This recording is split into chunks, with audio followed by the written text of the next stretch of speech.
சின்ன குரூப் சேனலுக்கு உங்கள் அனைவரையும் அன்புடன் வரவேற்கின்றேன். இன்றைய ஆன்மீக தகவல் ஸ்ரீ அன்னை ஸ்ரீ பகவான் அரவிந்தர் பற்றிய தகவலை தான் நாம் பார்க்க போகின்றோம். அன்பர்கள் அனைவருடைய பிரார்த்தனையும் ஸ்ரீ அன்னை ஸ்ரீ பகவான் அரவிந்தர் திருப்பாதங்களில் சமர்ப்பணம் செய்கின்றேன். இன்றைய தினம் நன்றி அறிதல் தினம். இந்த தினத்தில் நமக்கு ஸ்ரீ அன்னை அபரிமிதமான அருளை வாரி வழங்கியிருப்பாங்க. அதற்காக அவங்களுக்கு நாம் நன்றியை தெரிவிக்கும் ஒரு புனிதமான தினம். இன்றைய தினத்தில் அன்பர்கள் அனைவரும் அவங்களுடைய பிரார்த்தனை நிறைவேறியதற்காக நன்றியை ஸ்ரீ அன்னை ஸ்ரீ பகவான் அரவிந்தரிடம் தெரிவிக்கலாம். அடுத்து இன்றைய பதிவில் ஸ்ரீ அன்னையின் உரை, விஸ்வ பிராண சக்திகளை ஏற்கும் திறன். இனிய ஸ்ரீ அன்னையே, விஸ்வ பிராண சக்திக்கும் எல்லை உண்டா? அந்த சக்திக்கு எல்லை இருப்பதாக நான் நினைக்கவில்லை என்று ஸ்ரீ அன்னை சொல்ல ஆரம்பிக்கிறாங்க. ஏனெனில் நம்முடன் ஒப்பிடும்போது அவை நிச்சயமாக எல்லையற்றவையாகவே அவற்றை ஏற்றுக்கொள்வதற்கு நமக்குள்ள திறன்தான் அளவிற்குட்பட்டதாக இருக்கிறது. ஓர் அளவிற்கு மேல் நம்மால் அவற்றை கிரகித்து கொள்ள முடியாது.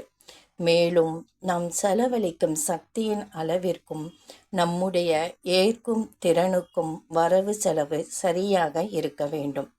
ஒரு தூண்டுதலின் வேகத்தில் தான் பெற்றிருப்பதை விட மிக அதிகமாக செலவழித்து விட்டால் விஸ்வ சக்திகளை கிரகிக்க கனப்பொழுது ஒரு முனைப்பு அமைதி ஏற்கும் நிலையில் இருத்தல் தேவையாகும்.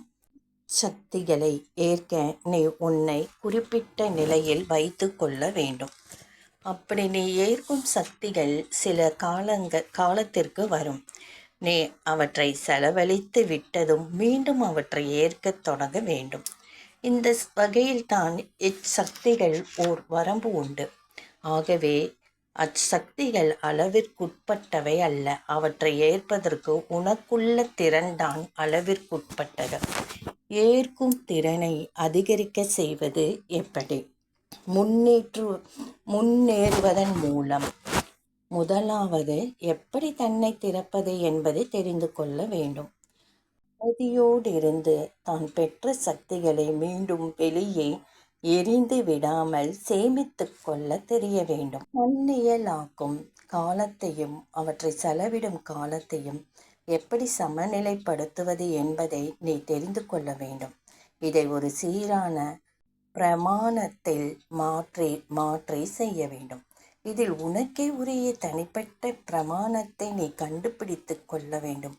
உன்னுடைய சக்தியை மீறி போய்விடக்கூடாது. உன்னுடைய உச்ச மட்டத்திற்கு கீழே நின்று விடவும் கூடாது. ஏனென்றால் விஸ்வ சக்திகளை இரும்பு பெட்டிக்குள் பூட்டி வைக்க முடியாது. அவை சுழன்று கொண்டிருக்க வேண்டும். ஆகவே உனக்கு ஏற்கவும் தெரிய வேண்டும், செலவழிக்கவும் தெரிய வேண்டும். அதோடு செலவழிப்பதற்கு அதிக சக்தி வேண்டும் பொருட்டு உன்னுடைய ஏற்கும் திறனை கூட்டவும் அறிந்து கொள்ள வேண்டும் என்று ஸ்ரீ அன்னை உரையில் சொல்லப்பட்டிருக்கின்றது. இந்த வீடியோ பதிவு உங்களுக்கு கண்டிப்பாக பிடிச்சிருக்கும்னு நினைக்கிறேன். இந்த வீடியோ பதிவு பிடித்திருந்தால் லைக் பண்ணுங்கள், ஷேர் பண்ணுங்கள், சப்ஸ்கிரைப் பண்ணுங்கள், கமெண்ட் பண்ணுங்கள். அடுத்து ஒரு ஆன்மீக தகவல் இதை விட சிறப்பான ஒரு தகவலை பார்க்கலாம். நன்றி.